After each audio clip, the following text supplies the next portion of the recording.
Muy buenas noches, los saluda Luis Lamadrid de HR Latam. Bienvenidos a este webinar que acostumbramos a hacer todos los meses. En esta oportunidad vamos a tratar un tema bastante interesante porque lo que voy a intentar hacer en esta oportunidad es de alguna manera desmitificar algunos temas que en gestión humana y en procesos de búsqueda de talento, a veces incurrimos en errores. Vamos a hacer una presentación, me está acompañando Ricardo. Cualquier pregunta que ustedes quieran hacer, por favor la hacen a través del chat. Ricardo oportunamente leerá la pregunta y veremos la forma de responderlo. Como siempre, la duración de estos webinars son de 45 o 50 minutos y no vamos a tomarnos más tiempo de eso. Entonces, el tema para hoy es reclutamiento predictivo de talento, ¿no?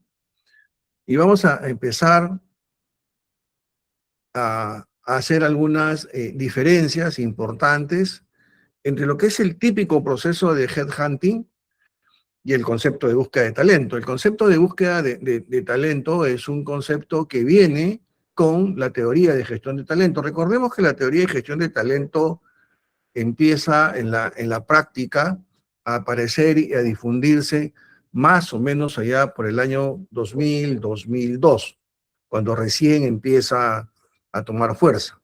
Los procesos de selección externa y headhunting existían varias décadas antes, ¿no es cierto?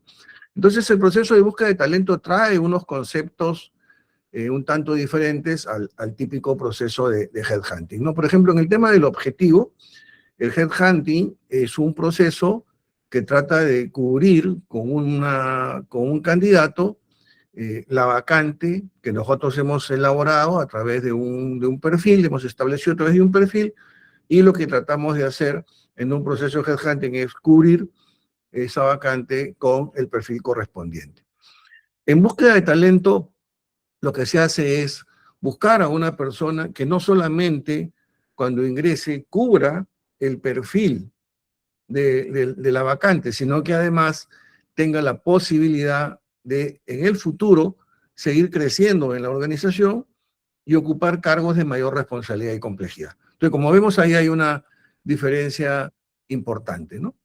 El horizonte, entonces, de un proceso de headhunting es cortoplacista, mientras que el enfoque de un proceso de búsqueda de talento es de largo plazo, ¿no? Ahora, el proceso de headhunting, ¿por qué es de corto plazo? Porque normalmente las áreas de reclutamiento en las empresas están sometidas a mucha presión, es decir, cuando se genera la vacante y la empresa no tiene un sistema de gestión de talento, la persona responsable del área, marketing, finanzas, ventas, operaciones, etcétera, va a ejercer mucha presión sobre el área de recursos humanos y en particular reclutamiento para que le cubran su vacante, porque obviamente es algo importante para el cumplimiento de sus objetivos funcionales, ¿no? Y ese nivel de presión hace que el área de reclutamiento, por ejemplo, cuando convoca a una empresa de headhunting, lo primero que le va a preguntar es cuánto tiempo se demora en enviarle el long list y el short list.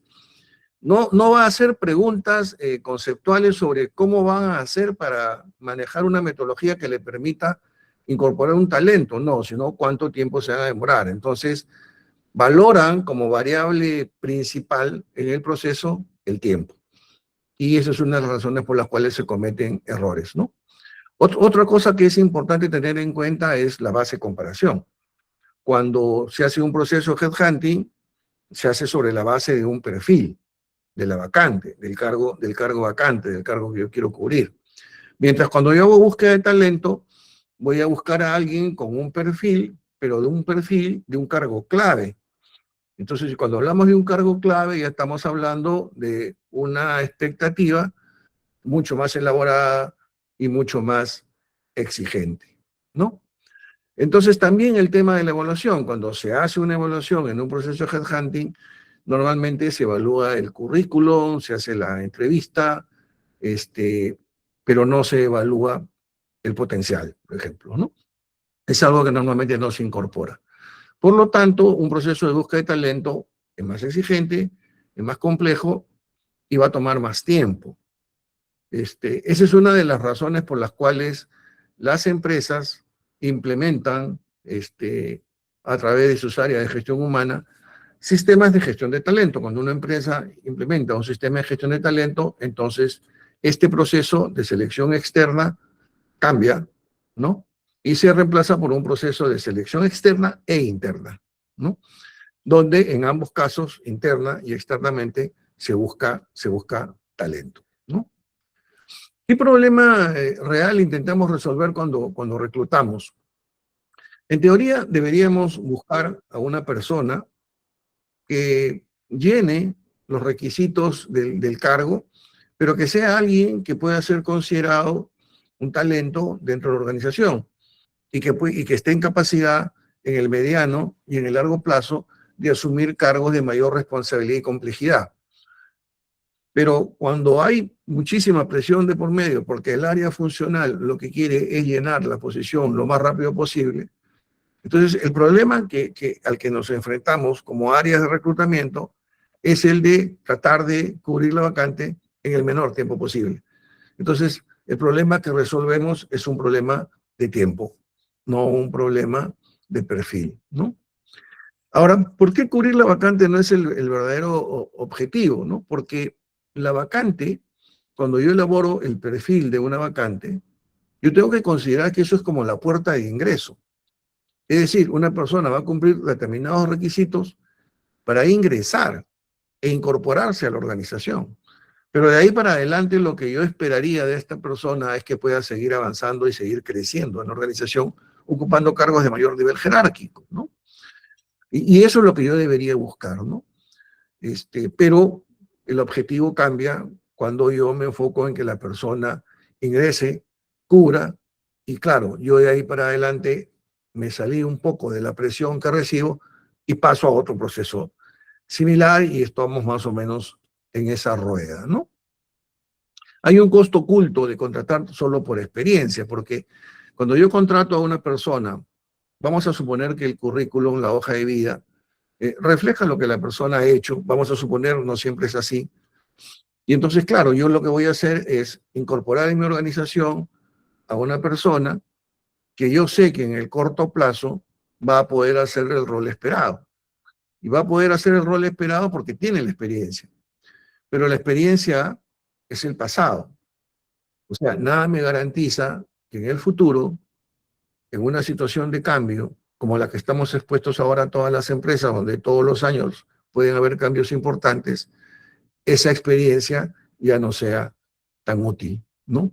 No es que la experiencia no sume, claro que suma, pero es una mirada solo parcial, ¿no?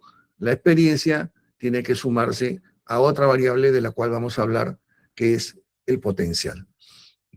Entonces, revisar la hoja de vida y encontrar la respuesta que estamos buscando en relación al perfil, las empresas, donde ha trabajado, los estudios, me puede resolver el problema de poder cubrir una posición vacante, pero no me resuelve el tema del aseguramiento del desempeño en el futuro, ¿no?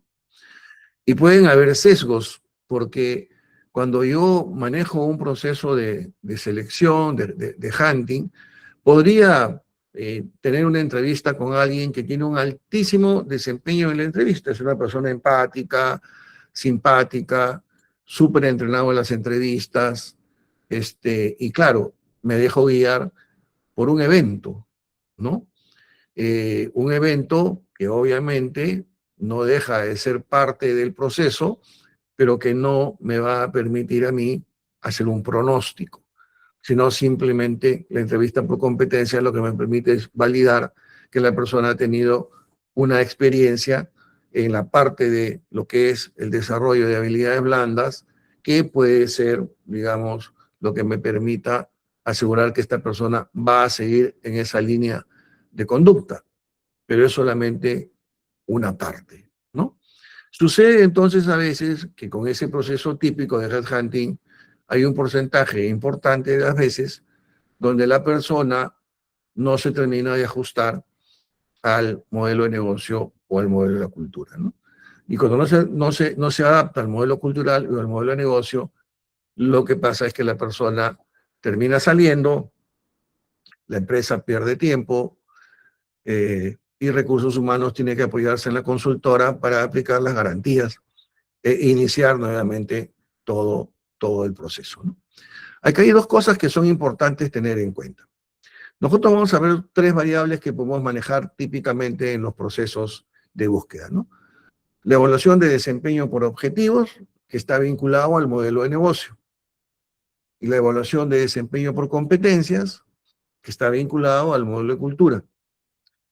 Y la evaluación de potencial, que es un proceso psicométrico, es un proceso cual y cuantitativo, que está alineado a algo que se conoce como el modelo de rasgos de potencial. Así como el desempeño por objetivos y el desempeño por competencias se relacionan a un modelo o de negocio de cultura, la evaluación de potencial se relaciona a algo que se conoce como el modelo de rasgos de potencial, ¿no?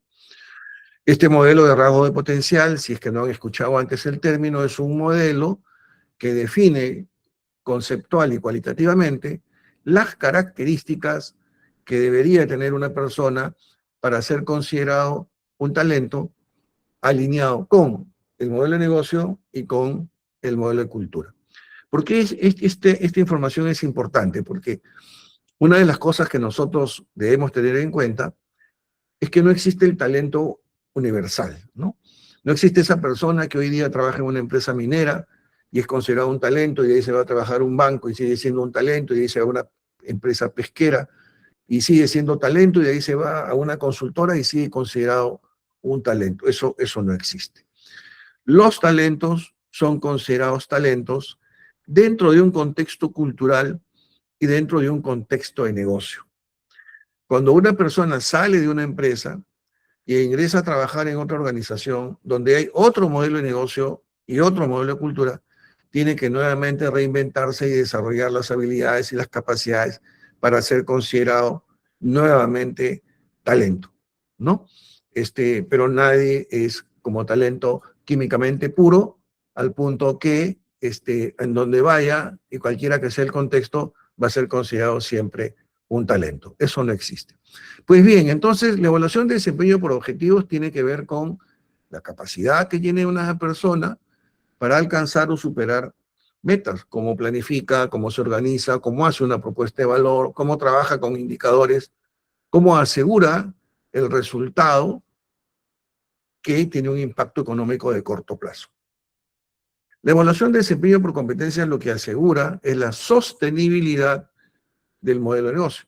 La cultura tiene un rol, crear las condiciones para que ese modelo de negocio sea sostenible en el tiempo. Y para eso yo necesito personas que hayan desarrollado un modelo de competencias, un constructo de competencias que hagan que tengan un liderazgo efectivo. Entonces, ¿qué pasa? Cuando yo hago un proceso de reclutamiento externo, para yo conocer cómo es la capacidad que esta persona eh, tiene en términos de el logro de objetivos, voy a mirar su hoja de vida. Y cuando quiera tener una idea de cuáles son sus habilidades, me voy a apoyar en una entrevista, que es de 45 minutos o un poco más, y solamente es un evento, ¿no? Dicho de otro modo, esta información que cuando se trata de un candidato interno en desempeño por objetivos y desempeño por competencias, es información robusta, cuando se trata de un proceso de selección externa, no lo es, ¿no? Y entonces ahí es cuando cobra relevancia la evaluación de potencial. Porque la evaluación de potencial, que es un pronóstico del desempeño futuro, es un pronóstico que se logra a través de un proceso de medición psicométrica. Y si las pruebas psicométricas que yo utilizo, obviamente, tienen una validez estadística externa elevada, obviamente mi pronóstico va a ser un pronóstico certero, ¿no?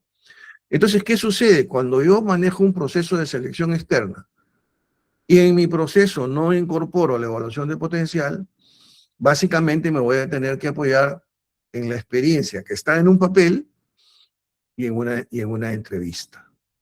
Entonces, si nos ponemos a pensar realmente la información en la que nos estamos apoyando es bastante relativa. Hay ciertos indicadores y ciertos patrones que me podrían dar cierta seguridad, ¿no? Por ejemplo, las empresas donde he trabajado. Eso me puede dar a mí cierta seguridad, ¿no? Pero obviamente todo esto también tiene un sesgo, ¿no? En cambio, cuando yo en un proceso de selección externa e incluso interna me apoyo principalmente en la evaluación de potencial, entonces ahí no existe diferencia. Ahí no hay ninguna diferencia entre el candidato interno y el candidato externo, porque la evaluación de potencial es una medición psicométrica. Todos estarían exactamente en las mismas condiciones, ¿no?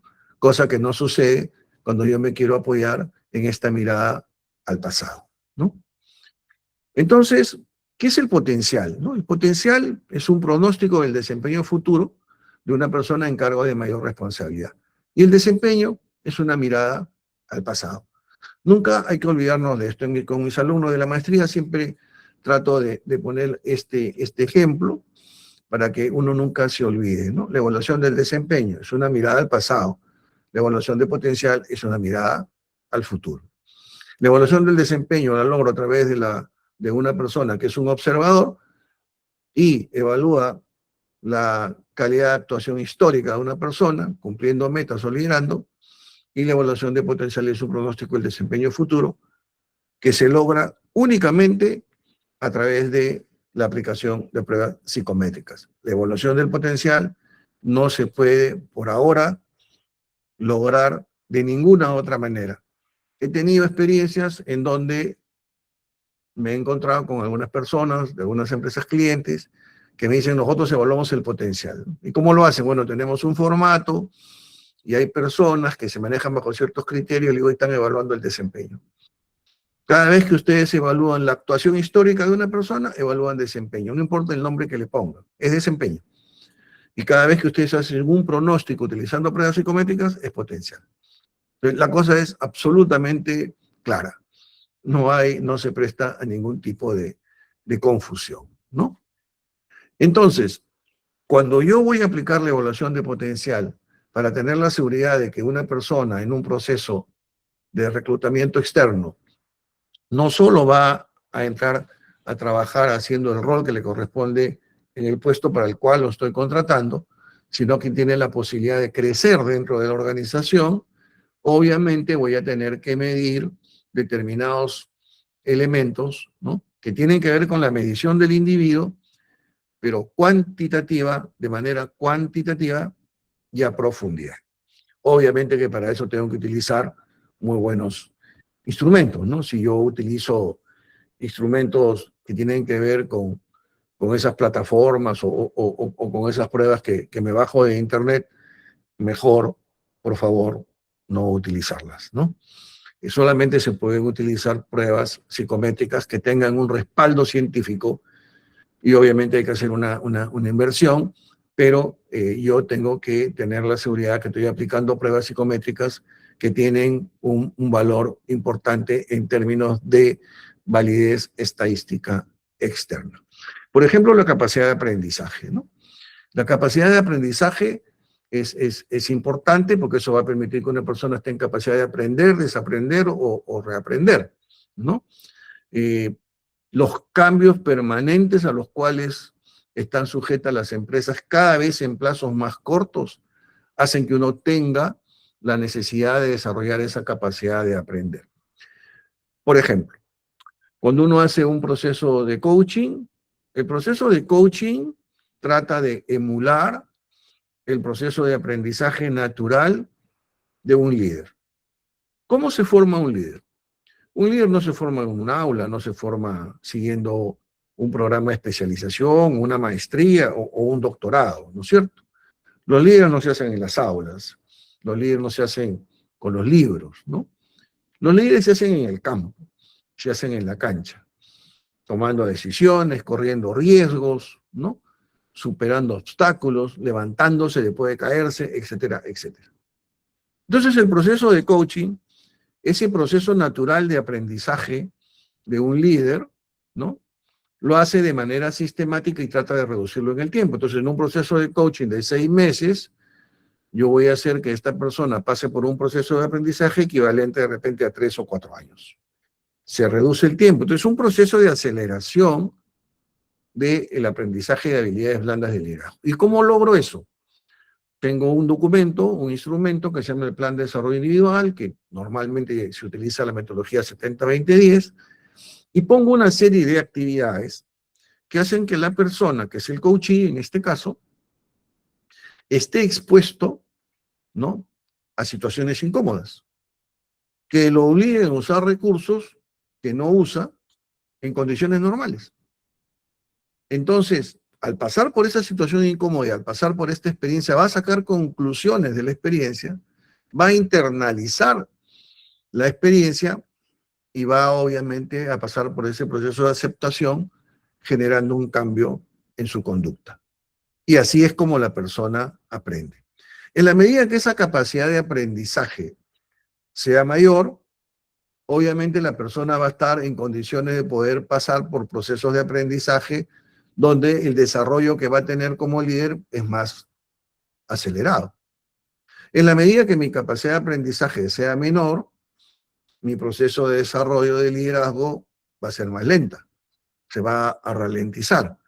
Entonces, es importante que yo en el momento que contrato a un candidato o busco candidatos externos para que ingresen a mi organización, yo me tengo que asegurar que estas personas tengan una buena capacidad de aprendizaje.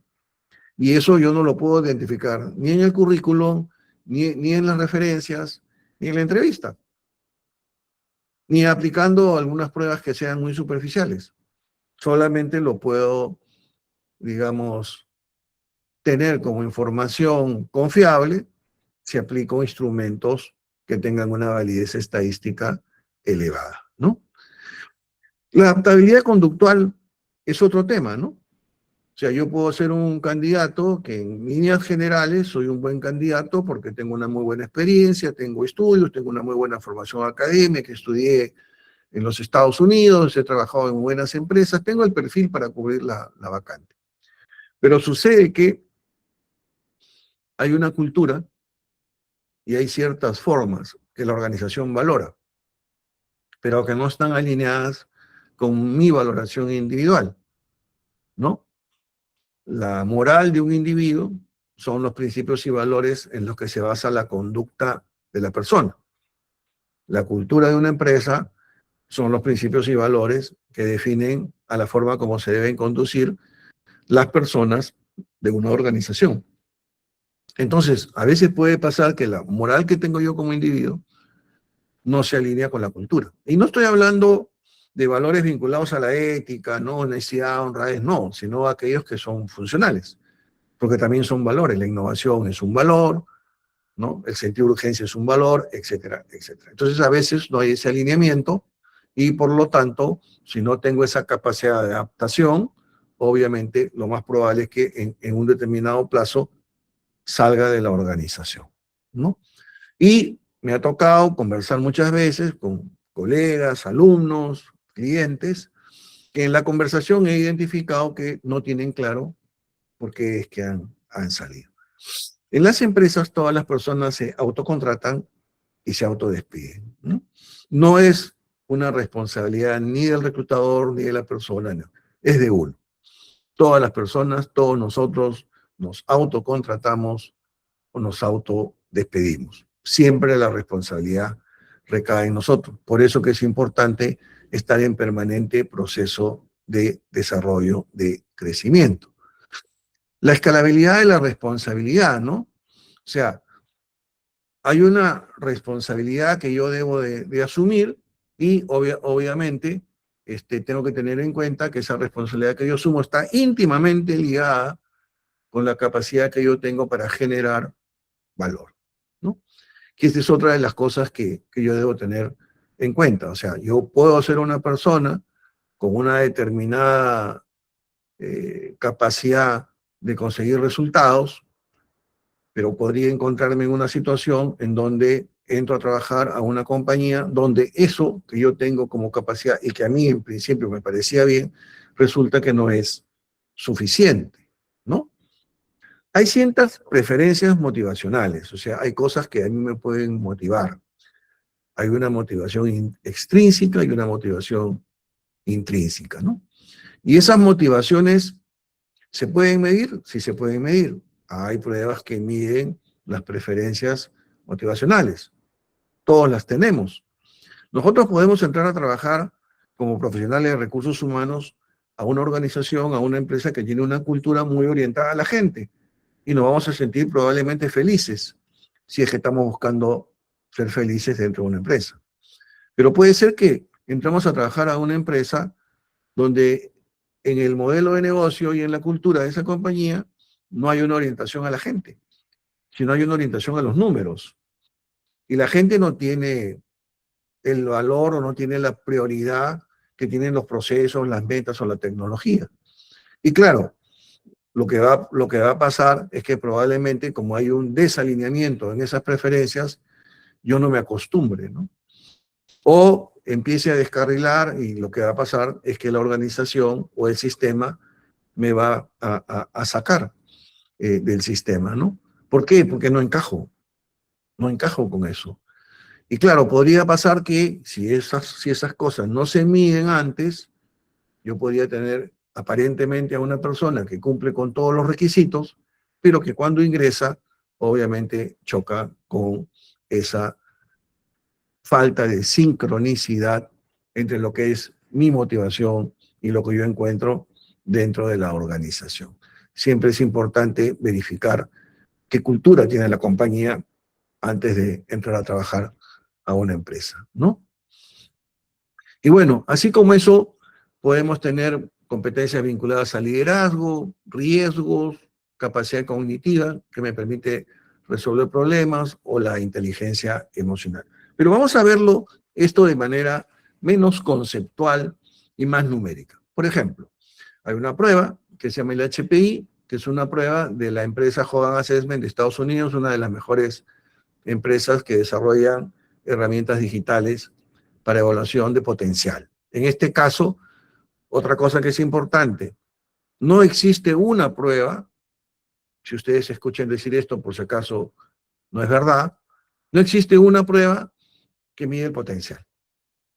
O sea, el potencial para medirlo psicométricamente implica un constructo de pruebas que miden diferentes dimensiones. No hay una prueba que me mida inteligencia emocional, inteligencia racional, liderazgo, preferencia motivacional. No, no existe. Las pruebas, cuando se diseñan científicamente, miden una dimensión del potencial del ser humano. Esa es la razón por la cual, cuando yo quiero medir el potencial, tengo que usar un constructo de pruebas psicométricas. Vamos a revisar esta prueba. El HPI. El HPI me va a medir, ¿no?, 7 características de liderazgo. Esta es una prueba que tiene como base científica el modelo Big Five, ¿no? Muy reconocido a nivel de todo lo que es el mundo de la psicología diferencial, que es digamos, la línea de la psicología que trata sobre la medición del individuo. Y encontramos que una persona tiene el currículum, tiene los estudios, tiene la experiencia, pasa muy bien la entrevista, etcétera, etcétera, es la persona que nosotros obviamente queremos, ¿no? Pero vamos a suponer que nosotros a esta persona le hacemos una prueba como el HPI que va a medir las características de liderazgo, que tiene 7 aspectos. Si encontramos 2 de ellos, uno, la estabilidad emocional, que en una escala del 0 al 100, lo que está enmarcado en color verde son los rangos esperados. Y acá vemos que la estabilidad emocional está muy por debajo del mínimo. Y la ambición, moderadamente debajo. La ambición tiene que ver con esa capacidad que tiene la persona para desplegar energía e ir detrás de una meta de negocio. Pero la estabilidad emocional tiene que ver con la capacidad que yo tengo de mantener mi conducta en un nivel estándar, ¿no?, cuando estoy expuesto a situaciones de cambio importante. Cuando mi estabilidad emocional es muy baja, entonces sucede que una situación de cambio importante me genera lo que se conoce como ansiedad situacional. Y cuando la ansiedad situacional me inunda, definitivamente yo empiezo a descarrilar. Entonces, ¿qué sucede? Empiezo a mostrar comportamientos distorsionados. ¿Y en qué momento, en un proceso de headhunting tradicional, me voy a dar cuenta? En ninguno. Me voy a dar cuenta cuando ya la persona está dentro de la organización, cuando ya la persona está funcionando, cuando ya la persona está tomando decisiones y se generan consecuencias. Y en ese momento digo, no, esta persona no nos conviene. Esta persona no tiene un estilo de liderazgo que es el que yo esperaba. Claro, hay una experiencia, pero el estilo de liderazgo es único, es individual. Probablemente la persona ha estado en contextos de negocio y contextos culturales donde este aspecto no hacía la diferencia. Sin embargo, cuando entré a trabajar a otra empresa, empecé obviamente a mostrar una distorsión en mi comportamiento. Entonces, ¿se dan cuenta ustedes por qué es importante medir el potencial? Porque solamente así es que yo voy a saber a profundidad. Les pongo un ejemplo. Imagínense ustedes que en una empresa, ustedes dicen, tengo un gerente que no delega. Entonces vamos a ponerle un coach, ¿no? Conversamos con recursos humanos y recursos humanos dice, sí, el problema principal de este gerente es que no delega. Vamos a hablar con su jefe, y hablamos con el jefe del gerente. Vamos a suponer que hablamos con un vicepresidente. El vicepresidente nos dice, sí, efectivamente, uno de los problemas que tiene este señor es que no delega. Perfecto, entonces iniciamos el proceso de coaching y una de las primeras cosas que tenemos que trabajar con este gerente es que aprenda a delegar. Empezamos el proceso, le enseñamos técnicas de delegación, hacemos una reflexión, le damos una actividad, la persona empieza a trabajar, pasan 3, 4 meses y la persona sigue sin delegar. No delega ni un ápice. Entonces, ¿qué decimos? No, hay resistencia al cambio, el coach no tiene la experiencia, el coaching no es útil, etcétera, etcétera, etcétera. Empezamos a cuestionar toda la estructura del proceso de aprendizaje. Y no, la causa raíz del tema es que la persona tiene muy baja estabilidad emocional. Entonces, como tiene muy baja estabilidad emocional, la persona ha aprendido a lo largo de su experiencia profesional en el que si hace control minucioso, es decir, si hace micromanagement, la persona logra controlar su ansiedad situacional producto de su baja estabilidad emocional. Entonces, la persona no tenía que trabajar en su proceso de coaching delegación.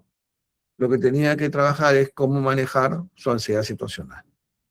Pero como no se hizo la prueba, sino se hizo básicamente una entrevista o unas conversaciones, que muchas veces es lo que se hace en los procesos de selección externa, tomamos una decisión absolutamente equivocada. Y si no nos damos cuenta, podemos seguir viviendo en esa equivocación, pensando que el gerente es resistente al cambio o que el coaching no sirve, cualquiera que fuese la decisión, estaremos viviendo siempre con el error, ¿no? Entonces, ese es uno de los aspectos que es importante tener en cuenta. Hoy en día, el talento es algo que se puede medir. Hoy en día, el liderazgo es algo que se puede medir. Hay herramientas estadísticas como las pruebas psicométricas de muy alta precisión, obviamente que se requiere tener todo un entrenamiento y certificación previa y muchísimos años de experiencia, pero el talento se puede medir, el liderazgo se puede medir. Entonces, una de las cosas que yo debería hacer en un proceso de selección externa es incorporar herramientas y medir el potencial de una persona. Cuando una persona ingresa, debería ingresar no solo por el hecho de que va a cubrir el perfil del cargo vacante, sino debería ingresar con un elevado potencial, ¿no? O con un potencial con posibilidades de seguir desarrollándolo, ¿no? Entonces, ahí yo como área de reclutamiento estoy generando valor para el negocio. no estoy respondiendo a la coyuntura de la alta presión que recibo del cliente interno y que lo único que quiere es que le cubra la posición en el menor tiempo posible, ¿no? Entonces, es importante tener en cuenta. Hemos hablado de la estabilidad emocional y la ambición, pero igual hay la sociabilidad, la sensibilidad interpersonal, la prudencia, la curiosidad y el estilo de aprendizaje. Cada una de ellas tiene una interpretación en términos de liderazgo. Y claro, puede ser que de repente yo podría no tener alguna de estas factores o características o comportamiento de liderazgo, que estén todas dentro de los rangos esperados, pero sí debería tener algunas de ellas dentro y probablemente algunas cerca. Eso es lo que me va a garantizar a mí que por el lado de la capacidad de liderazgo estoy incorporando a la organización a una persona que va a poder liderar dentro del contexto de negocio y dentro del contexto cultural de la empresa. Hay otra prueba que mide los descarriladores.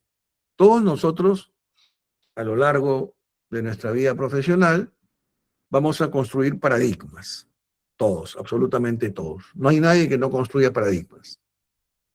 Pero sucede que algunos de nosotros, esos paradigmas se vuelven paradigmas muy rígidos, se convierten como en verdades mágicas y perdemos la capacidad de cuestionar nuestros propios paradigmas y perdemos lo que es la flexibilidad de pensamiento o la apertura.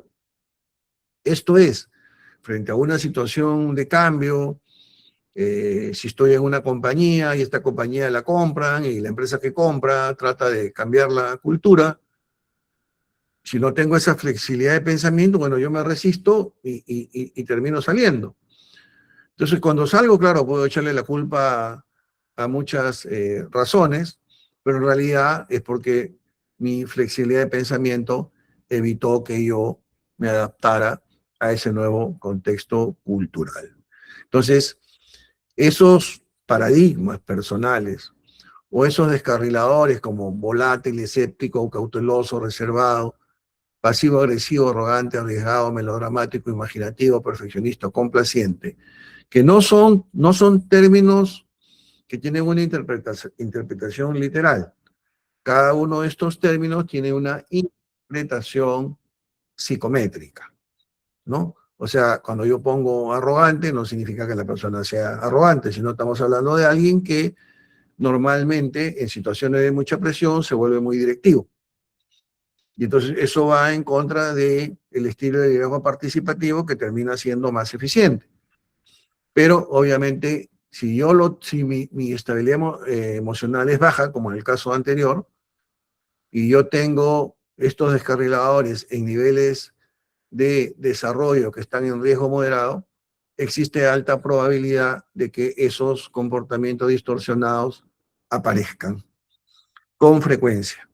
Cada vez que yo esté bajo presión, podría ser volátil. Es decir, hoy día opino una cosa, mañana la cambio, pasado regreso, y entonces genero trabajos y retrabajos y obviamente se pierde efectividad en el desarrollo de las actividades de mi equipo y genero obviamente malestar y desorientación.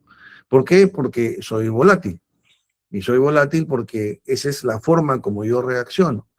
Entonces, claro, cuando yo tengo este problema y tengo un cargo importantísimo y la empresa se da cuenta que este comportamiento distorsionado está apareciendo en mí, altamente probable que la empresa me ponga un coach y el coach trate de ayudarme para yo internalizar de que tengo un tema de conducta que tengo que cambiar. Y para eso necesito hacer un análisis profundo, ¿no? De aquello que yo tengo que cambiar. Pero obviamente si yo soy una persona que tiene muchos descarriladores y no tengo un cargo tan importante, la empresa no se va a preocupar de ponerme un coach para poder ayudarme, sino que lo que la empresa va a hacer es reemplazarme, ¿no? Entonces va a depender mucho de cuáles son las características del rol que yo tengo para que cuando aparezcan estos comportamientos distorsionados o descarriladores, que aparecen básicamente cuando estoy bajo mucha presión, no sean la causa de que yo tenga que pasar pues por una problemática laboral de desvinculación, que es algo que por el cual obviamente todos vamos a pasar o hemos pasado en algún momento, pero que hay que tratar obviamente de que esto no suceda, ¿no? Los procesos de cambio eh, laboral deberían estar bajo mi control, no deberían de suceder de manera disruptiva, ¿no? Por eso que yo les decía, nosotros nos autocontratamos y nos autodespedimos. Entonces, esto que son los descarriladores se pueden medir. Oye, esta persona es perfeccionista, sí, pero se vuelve perfeccionista cuando está bajo mucha presión. Cuando está bajo mucha presión tiene que hacer una presentación y se pone a mirar el tamaño de las letras, ¿no? O el color de los gráficos, ¿no? ¿Por qué? Porque está descarrilando. Está perdiendo tiempo en aquellas cosas que no son útiles, que no son importantes, ¿no? Pero descarrila por eso, ¿no? Si nosotros no hemos hecho una evaluación de estos descarriladores a través de una evaluación de potencial, nos podemos encontrar con alguien que de repente empieza a mostrar comportamiento distorsionado, si es que su tolerancia al estrés es bajo, y obviamente lo que vamos a pensar es que esta persona no era la indicada, pero esto no se puede ver, esto no se puede visualizar. La única forma de hacerlo es a través de pruebas psicométricas. No existe otra forma de verlo, ¿no? Motivaciones y preferencias. Todos nosotros tenemos una capacidad de adaptarnos a nuevas culturas. Todos. Hay una prueba también de Joan, que se llama el MBPI, que mide esa capacidad de nosotros para alinearnos a contextos culturales nuevos, distintos. Como es lógico, siempre algunos vamos a tener mayor capacidad de adaptación a nuevas culturas que otros. Siempre es así. Siempre en algunas cosas vamos a tener fortalezas y en otras oportunidades de mejora. Pero acá lo importante es que yo lo puedo identificar. Porque si, por ejemplo, yo tengo a una persona, como en el gráfico que vemos, reconocimiento y hedonismo los tiene muy bajo. Es decir, esta persona no valora, digamos, el reconocimiento. A esta persona le puede importar muy poco que lo reconozcan y por lo tanto tampoco reconoce, porque a él no le importa. Y esta es una persona que tampoco le importa el hedonismo, que tiene que ver con el balance de calidad de vida y trabajo, ¿no? Porque esta persona está acostumbrada a trabajar 14 horas diarias, pues, ¿no? Entonces, claro, en todo lo demás, la persona tiene el perfil indicado. Tiene la experiencia, conoce los idiomas, tiene la maestría, ha trabajado en buenas empresas, etcétera, etcétera, etcétera. Entonces esta persona pasa por el proceso, hace muy bien la entrevista, ingresa a trabajar. Cuando está dentro, nos encontramos con una persona que empieza a ejercer un nivel de presión que el equipo que trabaja con él se ahoga, ¿no? Y no soporta ese nivel de presión. Obviamente, personas con estas características pueden poner un nivel de presión y un nivel de distanciamiento con las personas innecesario. Es decir, para lograr el objetivo, la meta, no es necesario exigir que la persona esté trabajando 12 o 14 horas diarias. Se pueden lograr las metas trabajando inteligentemente y en equipo, pero claro, como la persona tiene esa forma de valorar lo que son sus preferencias y sus motivaciones, lo que va a hacer es que va a producir un crack dentro de la organización y obviamente las personas que son de su equipo lo van a resentir, el clima se cae. He visto varios casos de este tipo, ¿no? Donde empieza a aumentar la rotación de los profesionales en el área. Eso es porque la gente no dura. Dicen, no, porque el área de selección no está haciendo el reclutamiento adecuado, no está buscando a la gente con el perfil. No, si busca a la gente con el perfil, el problema que tenemos es la persona que está liderando, que con estas características produce esa situación. Y entonces, obviamente, acá estamos frente a un tema que nos está generando problemas para la empresa, nos genera problemas para el negocio, y no nos damos cuenta. ¿Por qué? Porque es algo que no es visible, es algo que la persona lo tiene internalizado y que solamente vamos a poder sacarlo a flote a través de un proceso de medición psicométrica, ¿no? Acá tenemos un tema que es importante y es la capacidad cognitiva. Hay una prueba que se llama el HBRI, ¿no?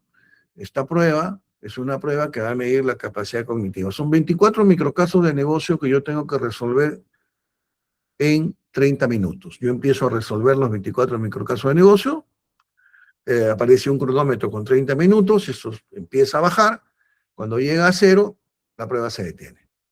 Entonces me va a medir razonamiento cuantitativo, que tiene que ver con la capacidad de resolver problemas, el razonamiento cualitativo, que es la capacidad que tengo para identificar problemas, y la capacidad de razonamiento de negocio, que mezcla ambas variables. Además, que también me mide la velocidad de procesamiento de información.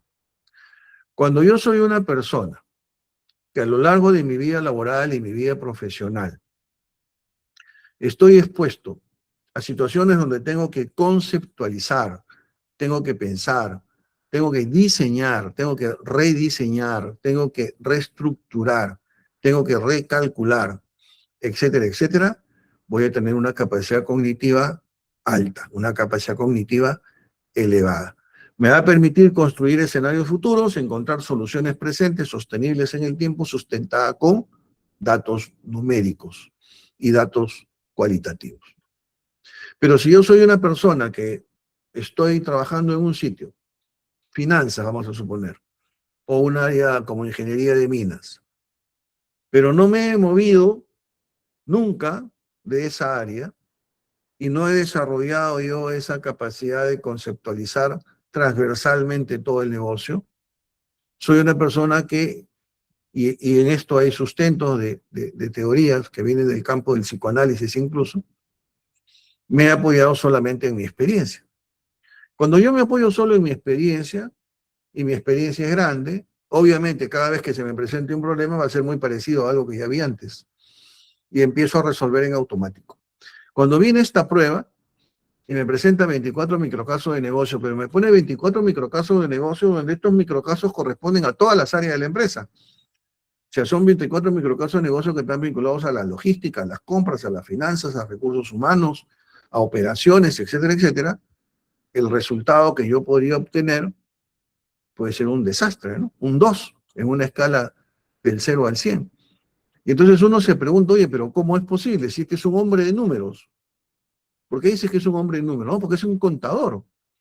Claro, es un hombre de números que solamente trabaja con los números de la contabilidad. Pero si le pones números de otra área, no la hace. Y a la hora que tú promueves a esta persona o a la hora que traes de afuera a un candidato externo y lo incorporas, claro, entra a trabajar a hacer el rol del contador. Pero cuando le empiezo a dar otro tipo de actividades, obviamente uno ve que la persona está limitada. Entonces, hoy esta persona no está dando, no, es que esta persona la seleccionaste sobre la base de solamente su experiencia y no medimos la capacidad que esta persona podía tener cuando yo le cambio la configuración del cargo, ¿no? La inteligencia emocional es otro aspecto importante en la evaluación del potencial, ¿no? Por ejemplo, el MESKIT es la prueba original de Meyer y Salovey, que fueron los creadores del concepto de inteligencia emocional. Ellos, cuando se plantearon hacer su doctorado, se hicieron una pregunta, ¿no?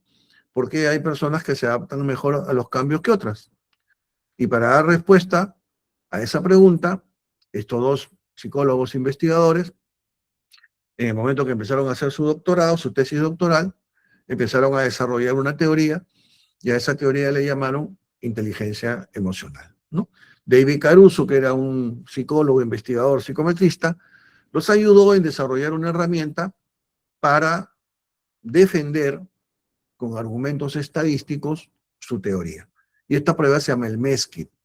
Para mí, la mejor prueba que hay para medir inteligencia emocional. Hay otras que son muy buenas, que he usado varias, digamos, en mi experiencia, en la experiencia que tenemos en HR-LATAM. En HR-LATAM nosotros hacemos procesos de evaluación de potencial más o menos 150 procesos de evaluación por mes, ¿no? Y esa es la razón por la cual nosotros en los procesos de búsqueda de talento, en el servicio que damos, incorporamos la medición de potencial, ¿no? ¿Para qué? Para que el proceso de headhunting tradicional se configure como un proceso de búsqueda de talento, ¿no? Entonces, el proceso de búsqueda de talento, hay algunas otras diferencias también, pero la principal es que yo incorporo la evaluación de potencial, ¿no? Para garantizar que la persona que ingrese sea alguien que pueda hacer línea de carrera y no se quede solo en la posición. Pues bien, esta medición de la inteligencia emocional mide cuatro variables. La percepción emocional, que es la capacidad que yo tengo de leer los estados emocionales de las personas con las que interactúo. La facilitación emocional, que es la capacidad que tengo para ver cómo el estado emocional de unos influye en otros. La comprensión emocional, para entender cuáles son los efectos de los estados emocionales que interactúan, qué consecuencias puede haber, y el manejo emocional, que termina a ser cómo uso la información emocional en mi proceso de toma de decisiones. Hoy en día es importantísimo, cuando un profesional ingresa a una empresa, que tenga un mínimo de inteligencia emocional.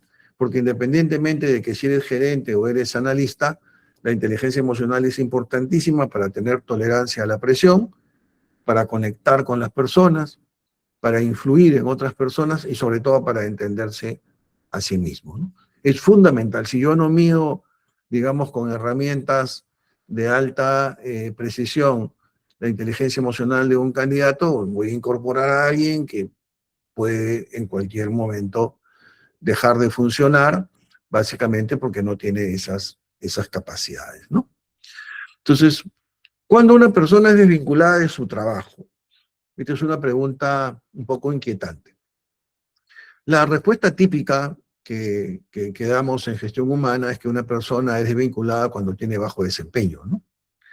Y eso no es verdad, ¿no? O sea, una persona es desvinculada cuando el negocio le conviene reemplazar a la persona. Es decir, si tú eres una persona que está en permanente proceso de desarrollo, que implica estar en permanente proceso de uso de todo tu potencial, vas a ser una persona que en el puesto de trabajo que tú estás vas a estar generando valor todo el tiempo. Y para una persona que genera valor de manera específica todo el tiempo, obviamente es alguien que va a ser importante mantenerlo en la organización.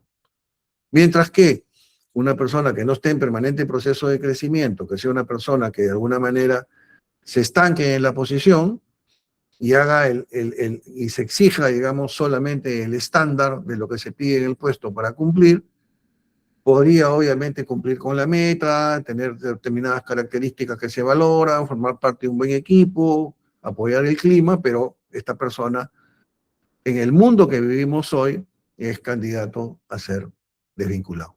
No es suficiente el estándar. Hoy en día es importantísimo hacer más que el estándar, ¿no?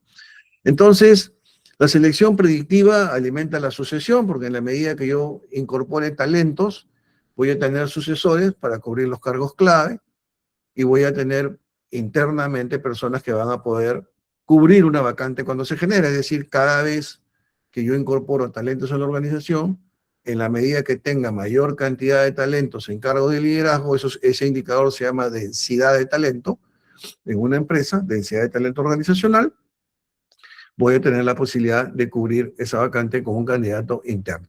Casi, o sea, siempre es mucho más potente para cualquier empresa cubrir una vacante con un interno que con un externo. De ahí la importancia de que en mis procesos de hunting los convierta en procesos de búsqueda de talento. Es más exigente. Para las áreas de reclutamiento es más difícil, pero tiene que haber un tema de educación a los gerentes, que entiendan que buscar talento no se logra en 4 semanas. Entonces se necesita más tiempo para llevar adelante un proceso más riguroso que me garantice que esa vacante se va a cubrir con un talento. Va a haber menos reducción, mayor retorno en la inversión, en fin. Hay un concepto que es importante tener en cuenta que se llama la falsa victoria. Dice, contratar rápido puede ser exitoso operativo, pero fracaso estratégico, ¿no? El éxito no es cubrir la vacante, es reducir el costo total del error, ¿no? qué tan urgente es el impacto, ¿no? Muchas veces esa urgencia es una urgencia, básicamente termina siendo una posición producto de un estado emocional de una persona, que nos lleva a tener como valor principal el factor tiempo, lo cual nos puede llevar a un error. Porque claro, en el corto plazo podemos lograr el efecto esperado, pero en el mediano y largo plazo, obviamente, el negocio paga los platos rotos, ¿no? El desempeño es importante tenerlo en cuenta, sobre todo cuando es interno, cuando es externo es más relativo, pero igual no deja de ser interesante conocer la trayectoria de alguien. Pero si no hay evaluación del potencial, va a ser difícil que yo pueda tener la seguridad de que estoy incorporando a una persona talentosa, ¿no? Y bien importante es el tema de la criticidad del rol, ¿no es cierto? Es importante que una persona tenga alto potencial porque de esa manera va a buscar personas también de similar característica, ¿no? Lo cual va a asegurar que en el tiempo vayamos incorporando talento. Bueno, finalmente comentarles que esto que nosotros le hemos explicado en teoría es algo que nosotros hemos aprendido también como empresa. Antes hacíamos el proceso de headhunting, años atrás, y en determinado momento la misma experiencia nos llevó a nosotros a decir, esto tenemos que cambiarlo, acá hay cosas que hay que mejorar, y esa es la razón por la cual, ¿no? Desde el año pasado hemos cambiado ahora al servicio que es un proceso de búsqueda de talento predictivo. Es decir, al proceso típico que antes se manejaba, le hemos incorporado la evaluación de potencial y otro tipo de actividades. Con lo cual, el proceso obviamente tiene, es mucho más potente, ¿no? Bien, ya estamos concluyendo. Eh, no sé si hay por ahí alguna pregunta. Me están mandando saludos desde Honduras. Muchas gracias. Y casi siempre que hacemos este tipo de eventos es con todos los hermanos de Latinoamérica. El último curso que hicimos internacional de planes de sucesión, donde tuvimos 44 alumnos, la mitad fueran de Perú, de muchos otros países, ¿no? Incluyendo Puerto Rico. Y entonces, nada, el ánimo de estas presentaciones es dejar en ustedes estas preocupaciones, estos, estos conceptos. Como gestión humana tenemos nosotros que cambiar los paradigmas. Sabemos que tenemos que lidiar muchas veces con la posición de los gerentes, que nos obligan a hacer las cosas de determinada manera, pero ustedes que son en su mayoría jóvenes y tienen un mundo por delante y trabajan en esta área tan hermosa como es gestión humana, creo que tienen la responsabilidad de cambiar las cosas. Cambien los típicos de reclutamiento y hunting, cámbienlos por procesos de búsqueda de talento. Esa es mi recomendación. De todo corazón, muchas gracias a todos por su paciencia y hasta una próxima oportunidad. Que tengan muy buenas noches.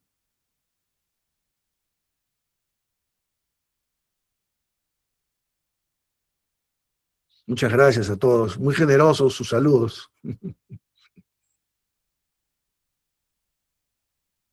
Gracias, muchas gracias.